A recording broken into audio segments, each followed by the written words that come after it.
10 रुपए का नोट। अनिकेत कृतिका से ऐसे पीछा छुड़ा रहा था जैसे वो कोई भिखारी हो। अनिकेत आर्य, आर्य कॉरपोरेशन के मालिक का बेटा, फिल्म इंडस्ट्री के बेहतरीन एक्टर्स में से एक और बहुत ही टैलेंटेड प्रोड्यूसर। इतने बड़े और अमीर आदमी के लिए अपने पर्स में 10 रुपए का नोट ढूंढना सच में बहुत मेहनत का काम था। कृतिका अपने ख्यालों में खोई हुई थी कि तभी डोर बेल की आवाज आई। निखिल ओबरॉय दरवाजे की तरफ बढ़ा और कृतिका मौका पाकर तुरंत बाथरूम में भाग गई। बाथरूम के दरवाजे को अंदर से लॉक करने की आवाज सुनते ही निखिल ने हैरान होकर अपना सर घुमाकर देखा। निखिल तो पहले ही कृतिका के खिड़की से कमरे में आने को लेकर हैरान था और अब उसका इस तरह बाथरूम में जाकर छिपना। उसके बाद साथ वाले कमरे से शोर की आवाज। निखिल ओबरॉय ये सब सोचकर हैरान था। उधर डोर बेल लगातार बढ़ती जा रही थी। दरवाजा खुलते ही उसे अपने सामने 2 पुलिस ऑफिसर्स के साथ होटल का मैनेजर और एक अनजान आदमी और लड़की दिखाई दिए। वो अनिकेत और सोनाली थे। वो दोनों कमरे के अंदर खड़े निखिल ओबरॉय को देखकर हैरान रह गए। उन्होंने कभी सोचा भी नहीं था कि निखिल ओबरॉय जैसी शख्सियत उनके अगले ही कमरे में होगी। तभी होटल का मैनेजर एक कदम आगे बढ़ते हुए बोला, ओबरॉय साहब, आपको डिस्टर्ब करने के लिए माफी चाहते हैं। आपके साथ वाले कमरे में जो गेस्ट थे, कोई उन पर हमला करके भाग गया है। उन्हें काफी चोट आई है। क्या आप बता सकते हैं कि आपने किसी ऐसे इंसान को तो नहीं देखा जिस पर आपको शक हो? निखिल ओबरॉय मन ही मन कुछ सोचते हुए मुस्कुराने लगा। अच्छा, तो वो लड़की किसी पर हमला करके भागी है। लेकिन इससे पहले वो मैनेजर को कोई जवाब देता, पीछे से उसके कानों में से एक लड़की की मीठी आवाज सुनाई दी। निखिल, तुम्हें इतनी देर क्यों लग रही है? मैं तुम्हारा कितनी देर से इंतजार कर रही हूँ और तुम हो कि... उस आवाज की कशिश किसी को भी अपनी तरफ अट्रैक्ट कर सकती थी। सभी लोग उस आवाज की तरफ देखने लगे। वो आवाज कृतिका की थी। कृतिका को अपने सामने देखकर अनिकेत अपनी आंखें मलते हुए मन ही मन बोला, ये दिल को छूने वाली आवाज कृतिका की है।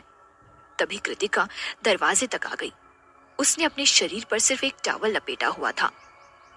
सफेद रंग के टॉवल में कृतिका का गोरा रंग और भी उभर कर सामने आ रहा था। उसकी रेशम के जैसी मखमली स्किन को देखकर अनिकेत हैरान रह गया। उसे तो पता ही नहीं था कि कृतिका की बॉडी किसी मॉडल से कम नहीं। कृतिका ने आज तक अनिकेत को उसे छूने नहीं दिया था। उसके असूल इन चीजों की इजाजत नहीं देते थे। लेकिन आज तो वो सिर्फ एक टॉवल में निखिल ओबरॉय के रूम में खड़ी थी। निखिल पीछे मुड़ा और अपनी आंखें चढ़ाते हुए कृतिका को देखने लगा।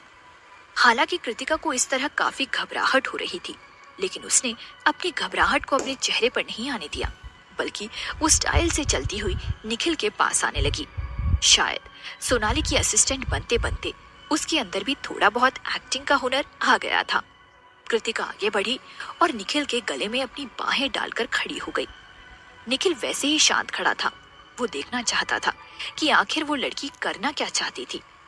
उसको चुपचाप खड़े देखकर कृतिका तुरंत समझ गई कि निखिल उसके झूठे ड्रामे में उसका साथ नहीं देना चाहता है।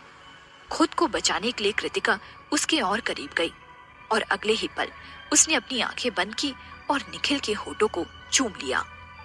हे भगवान, मैंने अभी अभी निखिल ओबरॉय को किस किया? कृतिका मन ही मन हैरान होते हुए खुद से बोली। उसे लग रहा था कि उसका पिछला जन्म तो जैसे बिल्कुल बर्बाद हो गया था। वो सोच रही थी कि ऐसे उसूलों का क्या फायदा। उसकी नेकी और ईमानदारी के उसूलों की वजह से पिछली जिंदगी में लोगों ने उसका फायदा उठाया। उसने जिसे अपना प्यार समझा, उसी लड़के ने उसे धोखा देकर उसी की सौतेली बहन के साथ अपना रिश्ता बना लिया। इतना ही नहीं, उसके खुद के डैड ने उसे अकेला छोड़ दिया और इस सब का नतीजा था उसकी भयानक मौत। लेकिन अब जब किस्मत ने उसे दोबारा मौका दिया है, तो वो अपनी इस जंग को बिल्कुल भी उन उसूलों का मोहताज बनने नहीं देना चाहती थी। अब उसे सिर्फ अपनी माँ की चिंता थी और वो अपने साथ हुई हर नाइंसाफी का बदला लेना चाहती थी। वो अब पुरानी कृतिका नहीं थी जो दूसरों के दबाव से जीना छोड़ दे। इस बार उसे अपने सारे सपने पूरे करने थे और उसे अनिकेत और सोनाली से भी तो अपना हिसाब बराबर करना था। वो इस समय द मोस्ट एलिजिबल बैचलर के साथ खड़ी थी और उसे कोई फर्क नहीं पड़ता था कि उसे इस तरह देखकर किसे और कितनी जलन हो रही है। निखिल ओबरॉय को किस करने के बाद कृतिका का चेहरा शर्म से लाल हो चुका था। उसका दिल भी जोर जोर से धड़क रहा था। कृतिका ने अपनी आंखें उठाकर निखिल की तरफ देखा। निखिल उसे ही घूर रहा था। हालांकि निखिल ये समझ नहीं पा रहा था कि वो लड़की करना क्या चाहती थी। अचानक उसने अपने हाथों से कृतिका की कमर को कसकर पकड़ लिया, पर तभी दरवाजे से किसी के चिल्लाने की आवाज आई, कृतिका! कृतिका तुरंत निखिल का हाथ हटाकर दरवाजे की तरफ मुड़ने लगी, लेकिन वो ये देखकर हैरान हो गई कि निखिल उसे छोड़ना ही नहीं चाहता था। कृतिका ने उसी पोजीशन में अनिकेत की तरफ देखा। कृतिका, ये सब क्या है? तुम यहाँ क्या कर रही हो? अनिकेत गुस्से से बोला। कृतिका इतराती हुई बोली, ओह अनिकेत, तुम अभी तक नहीं समझे मैं यहाँ क्यों हूँ? अपनी आंखों के सामने निखिल ओबरॉय और कृतिका को चावल में लिपटे देख अनिकेत अच्छी तरह समझ चुका था कि वो वहां क्या करने आई थी। तुमने मुझे धोखा दिया। कब से चल रहा है ये सब? अनिकेत चिल्लाते हुए बोला। कृतिका ने मुस्कुराते हुए जवाब दिया, बस तब से ही, जब से तुमने सोनाली के साथ मिलकर मुझे धोखा देना शुरू किया। उसकी बात सुनते ही होटल का मैनेजर हैरान होकर सोनाली की तरफ देखने लगा। सोनाली इस वक्त टॉप मॉडल थी और फिल्मों में भी काम कर रही थी। हर पल मीडिया की नजर उस पर रहती थी और उसके किसी लड़के के साथ रिलेशनशिप तो सच में ब्रेकिंग न्यूज बन सकती थी। कृतिका के शब्दों से साफ पता लग रहा था कि अनिकेत और सोनाली रिलेशनशिप में थे। क्या बकवास कर रही हो? क्यों फालतू की अफवाहें फैलाना चाहती हो? अनिकेत नाराज होते हुए बोला। सोनाली भी परेशान लग रही थी। हालांकि वो अनिकेत के साथ अपने रिश्ते को दुनिया के सामने लाने से डरती नहीं थी, लेकिन अभी इसके लिए सही वक्त नहीं था। अगर इस वक्त उन दोनों का रिश्ता दुनिया के सामने आता तो लोगों को यही लगता कि सोनाली अनिकेत और कृतिका के बीच आने की कोशिश कर रही थी। कृतिका ने एक बार फिर निखिल की बाहों से खुद को छुड़ाने की कोशिश की, लेकिन वो तो अभी भी उसे छोड़ने के लिए तैयार नहीं था। कृतिका की समझ में कुछ नहीं आया और उसने अपना सर निखिल के कंधे पर रख दिया और अनिकेत की तरफ देखते हुए बोली, मैंने कुछ गलत कहा क्या?